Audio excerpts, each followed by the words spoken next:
घूंघट हटाओ जिठानी जी। क्या कहा? तू नौकरी करेगी? अरे औरत घर की चार दीवारी में रहे वही परिवार के लिए अच्छा होता है। और माना कि पढ़ी होगी तू 4 क्लास, लेकिन अपनी पढ़ाई लिखाई का घमंड मुझे दिखाने की गलती मत करना। और मुझे ये पर्स उठाकर मटक से ऑफिस जाने वाली औरतें कतई नापसंद है।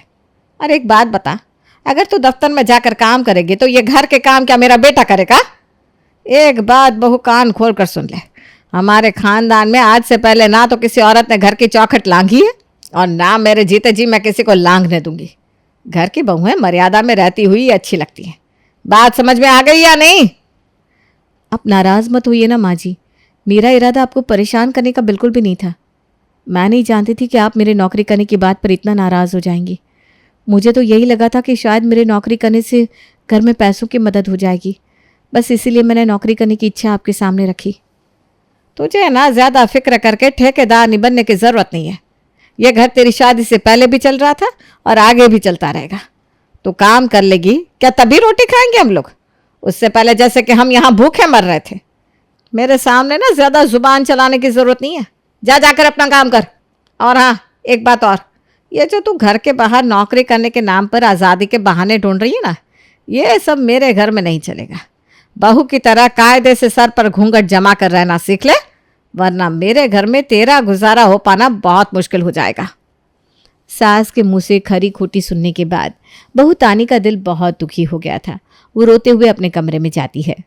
क्या बात है, क्यों आंसू बहा रही हो? कोई बात हुई है क्या? अपनी मम्मी से पूछो ना क्या हुआ है। मैंने तो सिर्फ यही कहा था कि मैं अपनी नौकरी फिर से शुरू कर देती हूँ। बस मेरे मुंह से इतना सुना था कि तुम्हारी मम्मी राशन पानी लेकर मेरे ऊपर चढ़ गई। आप ही बताओ ऐसा क्या गलत कह दिया मैंने? अरे इतनी पढ़ी लिखी हूँ मैं, नौकरी करने में बुराई क्या है? कुछ बुराई होगी तभी माँ मना कर रही है ना, और माँ के निर्णय के खिलाफ बोलने की हिम्मत इस घर में किसी की भी नहीं है। जैसा माँ ने कहा है वैसा ही होगा। इस घर में रहना है तो माँ की बातों को सुनकर अमल में लाना सीख लो। और हाँ, घर बिगाड़ने वाली औरतों की तरह माँ की चुगली मुझसे मत करना। तुम्हारी बातों में आकर मैं माँ का अपमान किसी भी हाल में नहीं करने वाला। आज के बाद भूल जाना कि तुम इस घर में आने से पहले नौकरी करती थी। अब से तुम्हारा धर्म बस यही है कि तुम माँ की सेवा करो और घर संभालने में उनका हाथ बटाओ। सास और पति के ऐसे व्यवहार को देखकर तानी बिल्कुल सहम जाती है और उस दिन के बाद घर में किसी के भी खिलाफ न बोलने की कसम खा लेती है। उस दिन के बाद तानी के मुंह पर ऐसा ताला लग जाता है कि उसके बाद वो कभी खुल ही नहीं पाता। घर में चाहे जो भी हो जाए वो कभी भी किसी बात का विरोध नहीं करती थी। तानी सुषमा के घर ब्याह कर आई थी। सुषमा बनारस के आनंद विहार कॉलोनी में अपने पति रामकृष्ण और 2 बेटों उमेश और जितेंद्र के साथ रहती थी। उसका पति रामकृष्ण नौकरी से रिटायर हो चुका था और अब घर पर ही रहता था। सुषमा की उसके घर में तूती बोलती थी। पूरा का पूरा घर का कंट्रोल उसके हाथ में ही था।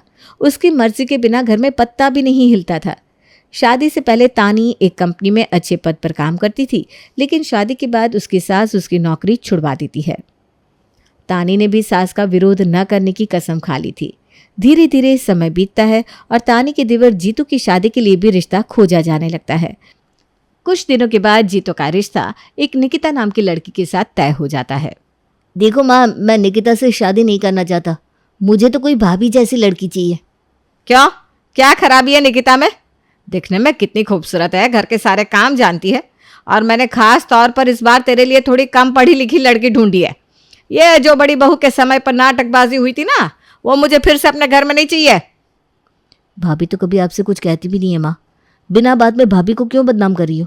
अरे इतनी पढ़ी लिखी होकर भी घर में बैल की तरह दिन रात सिर्फ काम ही करती रहती है। अब इससे ज्यादा और क्या चाहती है आप उनसे? देख बेटा, जीतू पढ़ी लिखी बहू लाकर एक बार अपना सर पिटवा लिया हमने, इसलिए दूसरी बहू हमें पढ़ी लिखी बिल्कुल नहीं चाहिए। दूसरी तो मैं पहले ही सोच समझ कर लेकर आऊंगी।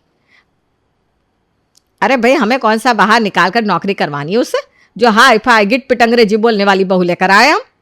हमें तो बस काम चलाने लायक पढ़ना लिखना जानती हो उतनी ही बहुत है।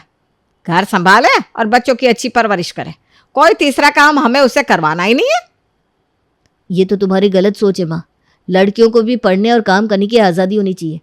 अरे ये उनका अधिकार है, और अगर हर माता पिता तुम्हारी तरह सोचने लग जाए फिर तो औरतों को सब घर में बिठा देंगे। देख बेटा, मेरे साथ ना ज़्यादा जुबान चलाने की ज़रूरत ना है, और ज़्यादा मॉडर्न बातें मेरे सामने मत किया कर। अपने बड़े भाई को देख ले, आज तक उसने कभी मेरे किसी भी फैसले पर प्रश्न नहीं उठाया। एक तू है चला आता है माँ के सामने मुंह जोरी करने। अभी तो लुगाई का मुंह भी नहीं देखा, अभी से इतना फड़फड़ा रहा है। कल को लुगाई आकर सामने बैठ जाएगी तो पता नहीं क्या करेगा। जीतू समझता था कि माँ को समझाना मुश्किल ही नहीं असंभव है, इसलिए वो बेकार की बहस में ना पड़कर अपने काम के लिए निकल जाता है। कुछ ही दिनों में जीतू की इच्छा ना होने पर भी उसकी शादी निकिता के साथ हो जाती है और निकिता दुल्हन बनकर सुषमा के घर आ जाती है। शादी के बाद कुछ दिनों तक तो सब कुछ बिल्कुल अच्छा चलता है। निकिता भी बिल्कुल सास के अनुसार ही सारे काम कर रही थी, जिसके कारण सुषमा बहुत खुश थी। लेकिन जैसे ही शादी को 10 दिन बीतते हैं, छोटी बहू तैयार होकर सुबह के समय अपनी सास के सामने आती है। अरे छोटी बहू, ये ऐसे कपड़े पहन कर कहाँ जा रही हो तुम सुबह सुबह? हाँ, ससुराल की कोई मान मर्यादा होती है, जानती हो या नहीं? अरे मम्मी जी, जब तक मैं घर में थी तब तक तो आपके बताए अनुसार कपड़े पहन रही थी ना। अब ऑफिस तो ये सितारे लगी हुई साड़ी पहन कर नहीं जाऊंगी। ऑफिस के लिए तो मुझे फॉर्मल कपड़े ही पहनने पड़ेंगे। अब चिंता मत करिए, घर आने के बाद मैं फिर से साड़ी पहन लूंगी। अरे महारानी, जब नौकरी पर जाएगी तब ऐसे बेढंगे कपड़े पहनेगी ना? कोई जरूरत नहीं है नौकरी पर जाने की। हमने आज तक अपनी बड़ी बहू से नौकरी नहीं कराई तो तुझसे क्या कराएंगे? क्यों नहीं करूंगी मैं नौकरी? शादी के बाद आपको मेरी नौकरी से ऐतराज है, ऐसा तो कुछ आपने बताया नहीं था। रिश्ता पक्का करते समय अगर आपने पहले बता दिया होता तो मैं कभी शादी ही ना करती आपके बेटे से। है, देखो तो कैसे जबान चल रही है। और तू कौन सा बहुत हाई फाई डिग्री वाली है जो नौकरी करने जा रही है?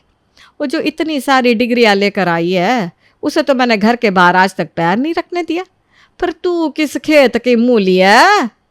मैं मूली वूली ना हूँ, मुझे अपने खेत की मूली समझने की गलती भी ना करियो। निकिता नाम है मेरा, और जब तक मेरी गलती ना हो मैं किसी से डरती नहीं हूँ। नौकरी तो करूंगी मैं, और नौकरी करना कोई अपराध नहीं है जिसके लिए मैं घर में सबसे परमिशन लेती घूमूं। रुक जा तू, आने दे मेरे बेटे को, उसे तेरी सारी करतूत बताऊंगी। कैसे तू मेरे सामने पटर पटर जबान चला रही है ना, 2 मिनट में तेरी अकल ठिकाने लगा देगा। अच्छा, क्या कर लेगा आपका बेटा? अब मुझे ये बताइए, ऐसे कौन सी गलत बात की है? अरे आप भी बेमतलब की बात करके मुझसे झगड़ा मोल रही हैं। अरे भाई, इतने सालों से नौकरी कर रही हूँ मैं, किस खुशी में छोड़ दूँ अपनी नौकरी? और मुझे ना घर में रहकर ये हाउसवाइफ की तरह पूरा दिन रोटी बेलने का कोई शौक ना है। मुझे अपनी जिंदगी अपने तरीके से जीना अच्छा लगता है। हाँ। निकिता और सुषमा की बहस हो रही थी, इतने में वहां जीतू आता है। अरे बेटा जीतू, इधर आ, यहाँ देख तो तेरी पत्नी कैसे जबान लड़ा रही है मुझसे। अरे तू तो अच्छे से जानता है ना, तेरी भाभी इतनी पढ़ी लिखी होने के बाद भी आज तक घर का चूल्हा चौका संभाल रही है, और तेरी ये 12वीं पास बीवी कहती है कि नौकरी करेगी। यह सब मेरे घर में नहीं चलेगा, अपनी बीवी को अच्छी तरह समझा दे। और हाँ, अगर ज्यादा जबान चलाई ना तो उठा के इसके मायके में पटकाना। ऐसे बदतमीज जुबान चलाने वाली लड़कियां मुझे अपने घर में नहीं चाहिए। पड़ी रहेगी अपने मायके में तो अपने आप अकल ठिकाने आ जाएगी। माँ, आप क्यों बिना बात में अनाप शनाप बोलकर निकिता को झगड़ा करने के लिए उकसा रही हैं? अगर वो नौकरी करना चाहती है तो मैं उसे रोकने वाला कौन होता हूँ? और जिस तरह से अपनी ज़िंदगी के फैसले लेने का हक मुझे है, वैसे उसे भी अपनी ज़िंदगी के फैसले लेने का पूरा अधिकार है। मैं उससे उसका कोई हक नहीं छीनने वाला हूँ। और मुझे भैया समझने की गलती मत करना कि आप मुझे कोई भी उल्टी सीधी पट्टी पढ़ा देंगी और मैं आपकी हाँ में हाँ मिलाने लगूंगा। सही और गलत में अंतर मुझे बहुत अच्छे से समझ में आता है और दिखाई भी देता है। निकिता कुछ गलत नहीं कर रही है। इतना कहकर जीतू वहां से चला जाता है। पति का साथ मिलने पर निकिता को तो अब और ज़्यादा हिम्मत मिल जाती है और वो सास को साफ शब्दों में नौकरी न छोड़ने की चेतावनी दे देती है। सुषमा के लाख डराने धमकाने के बाद भी निकिता ने अपनी नौकरी नहीं छोड़ी थी और वो आज भी आराम से पति के साथ सुबह सुबह गाड़ी में बैठकर अपने ऑफिस के लिए निकल जाती थी। शादी के कुछ दिन बाद बड़ी बहू तानी और निकिता घर की सफाई कर रहे थे, तभी उसे तानी की एक फाइल मिलती है। अरे भाभी, ये सारे डिग्री और सर्टिफिकेट तो आपके ही है ना? आपने तो हर क्लास में टॉप किया है, ऑलराउंडर हो आप तो। एक बात बताओ भाभी, आपके अंदर इतना टैलेंट है तो आप घर से बाहर जाकर नौकरी क्यों नहीं करती? ऐसी बात नहीं निकिता कि मेरी नौकरी करने की इच्छा नहीं थी। मैं तो नौकरी करना चाहती थी, लेकिन माँ जी को मेरा घर से बाहर निकलकर नौकरी करना पसंद नहीं था। और फिर बड़ों की मर्जी के आगे मैं कर भी क्या सकती थी। बस उनकी इच्छा को ही अपना धर्म समझ लिया मैंने। अरे भाभी, किस मिट्टी की बनी हुई हो आप? क्या ज़रूरत है माँ जी की हर गलत और सही बात को आंख बंद करके मानने की? और एक बात बताओ, मान लिया कि आपने माँ जी को खुश करने के लिए अपनी सारी डिग्री डिप्लोमा भूलकर घर गृहस्थी को ही अपना संसार बना दिया, लेकिन क्या माँ जी कभी आपके प्यार को सम्मान देती है? देखती हूँ मैं रोज रोज आपके बनाए हुए खाने में कितनी कमियां निकालती है और आपको भर भर के सुनाती भी हैं। क्या यही सब सुनने के लिए आपने अपना करियर, फ्यूचर इनको लात मार दी? देखो भाभी, आप चाहे जितना भी कोशिश कर लो, दुनिया में ना सबको एक साथ खुश नहीं रख सकती। इसलिए मेरी बात मानो और अपने लिए जीना शुरू कर दो। नहीं निकिता, तुम समझ नहीं रही हो। हमारी सास का थोड़ा स्वभाव सख्त हो सकता है, लेकिन वो दिल की बुरी नहीं है। भाभी ये सब करने का कोई फ़ायदा नहीं है। आप सारी ज़िंदगी भी माँ के इशारों पर नाचोगी ना, तब भी उन्हें संतोष नहीं होगा और वो कभी ये नहीं कहेंगी कि आपने उनके लिए अपना सारा जीवन कुर्बान कर दिया। अरे वो तो यही कहेंगी, कौन सा एहसान कर दिया मुझ पर, हर औरत अपनी घर गृहस्थी संभालती है, तूने भी संभाला तो इसमें कौन सी बड़ी बात है। अपने बारे में सोचना शुरू करिए भाभी। इस तरह से मुंह पर ताला लगाकर जीने से कोई अवार्ड नहीं मिलने वाला आपको। जीतू जी ना बिल्कुल सही कह रहे हैं भाभी। देखिए, मैं भी आपकी जितनी पढ़ी लिखी तो ना हूँ, ना ही मेरे पास इतनी बड़ी बड़ी डिग्रियां हैं, लेकिन फिर भी अपनी योग्यता और अनुभव के आधार पर मुझे जो भी नौकरी मिल सकती है उसे मैं पूरी ईमानदारी से करती हूँ। और बात सिर्फ पैसे की नहीं होती, बात होती है अपनी पहचान की, कि मैं सिर्फ एक हाउसवाइफ बन के सारी जिंदगी बच्चे पालने और घर साफ करने में अपनी जिंदगी नहीं बिताना चाहती, क्योंकि इस काम की कोई गिनती नहीं होती। एक समय के बाद बच्चे भी ना आकर कह देते हैं, आपने तो सारी जिंदगी कुछ किया ही नहीं। बस मैं अपने आप को कुछ नहीं करने वाले टैग से ना बचाना चाहती हूँ, और आपको भी यही सलाह दूंगी कि अपने इतने सारे ज्ञान और कौशल का ना सही उपयोग करिए। बहुत समय बिता लिया आपने इस घर को संवारने में, अब अपना जीवन संवारने की तरफ ध्यान दीजिए, वरना कुछ समय के बाद जब आपके बच्चे बड़े हो जाएंगे ना, तो आप अपना अस्तित्व तलाशेंगी, लेकिन आपके पास कोई जवाब नहीं होगा। निकिता और जीतू तानी को समझाने की काफ़ी कोशिश करते हैं, लेकिन तानी तो जैसे ज़ुबान खोलना बरसों पहले ही भूल चुकी थी। पति की छोटी सोच और सास के तानों के सामने उसके मन की इच्छाएं सब दम तोड़ चुके थे। अब जैसे उसे ये सब अन्याय सहने और ताने सुनने की आदत सी हो गई थी। पति और सास के खिलाफ ज़ुबान खोलने का साहस ही नहीं बचा था उसके अंदर। कुछ दिन के बाद इमेजिन करो कि आज क्या हुआ होगा। अरे बताओ ना, क्या बात है। आपको पता है, जब उस दिन मैं भाभी के डॉक्यूमेंट देख रही थी ना, तो मैंने चुपचाप से उनके सारे डॉक्यूमेंट की पिक्चर्स क्लिक कर ली थी। उनके नॉलेज और एक्सपीरियंस को देखकर मेरे कंपनी वाले उनको जॉब देने को तैयार भी हो गए हैं। अब बस भाभी के हाँ बोलने की देर है, मैं ना उनकी जॉब लगवा सकती हूँ। अरे कोई फ़ायदा नहीं है निकिता, भाभी को ये सारी बातें समझ में नहीं आने वाली। माँ ने उनको अपने हाथों की कठपुतली बना लिया है। पूरा दिन झाड़ू पोछा बर्तन खाना यही सब करती हैं, और उनकी सोच भी ऐसी हो गई है। अरे कोई बात नहीं ना, भाभी ज़ुबान खोलना भूल गई है ना, मैं उन्हें ज़ुबान खोलना सिखाऊंगी। निकिता अपनी जेठानी के बेटे से कहती है, अरे गुड्डू, जाओ जाकर अपनी मम्मी को बताओ ना, अभी अभी तुम्हारी दादी ने जो तुमसे कहा। नहीं चाची, कोई फ़ायदा नहीं है, मम्मी को कोई फ़र्क नहीं पड़ता, दादी मुझे चाहे जो भी कहे। क्या बात है निकिता, क्या कहा माँ जी ने? मम्मी, दादी ने मुझसे कहा कि मैं गंवार माँ का गंवार बेटा हूँ, ना तो मेरी माँ में दो पैसे की अकल है, ना ही मुझ में। आपको पता है मम्मी, जब दादी मुझ पर चिल्ला चिल्ला कर ये सब कह रही थी, मेरे सारे दोस्त वहाँ पर खेल रहे थे मेरे साथ, मुझे बहुत इंसल्टिंग लगा। मैं आज के बाद कभी भी अपने दोस्तों के साथ खेलने बाहर नहीं जाऊँगा। गुड्डू की आंखों से बहते आंसू देखकर जेठानी को बहुत बुरा लगता है और वो गुस्से में तमतमाते हुए सास के कमरे में जाती है। माँ जी, क्या कहा आपने मेरे गुड्डू से? गवार माँ का गवार बेटा? मैं गवार हूँ? अरे आपके पूरे खानदान में किसी के पास इतनी डिग्रियां नहीं होगी जितनी अकेले मेरे पास है। अरे आप लोगों की खुशी के लिए सब कुछ छोड़कर हाउसवाइफ बनने को तैयार क्या हो गई मैं? आपने मुझे गवार समझ लिया? अच्छा ठीक है, मैं आपकी बहू हूँ, आपका जो मन चाहे आप मुझे इस घर में कहिए, लेकिन ऐसे सड़क पर मेरे बच्चे को 4 लोगों के सामने बेइज्जत करने का क्या मतलब है? अरे क्या असर पड़ेगा मेरे बच्चे के मन पर? इन सब बातों का सोचा है आपने? आज तो मैंने बर्दाश्त कर लिया, अगर आज के बाद आपने मेरे बच्चे के साथ गलत व्यवहार किया ना, तो मैं भूल जाऊंगी कि आप मेरी सास है। अरे तानी, ये कैसे बात कर रही है तू मेरी माँ से? बोल मत, वो तुम्हारी सास है।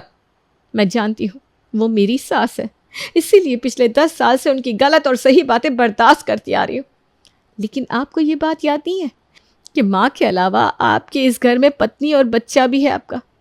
माँ के पीछे सारी जिंदगी पूंछ हिलाते हुए घूमते रहेंगे या कभी बाप होने का फर्ज भी निभाएंगे आप?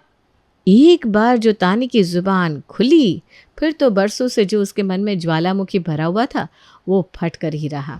हर छोटी छोटी बात पर तानी अपनी सास और पति को जमकर झाड़ लगाती और आज तक बात बात पर गुर्राने वाली सासू माँ सुषमा देवी बड़ी बहू की दहाड़ सुनकर भीगी बिल्ली बनकर एक कोने में दबक जाती।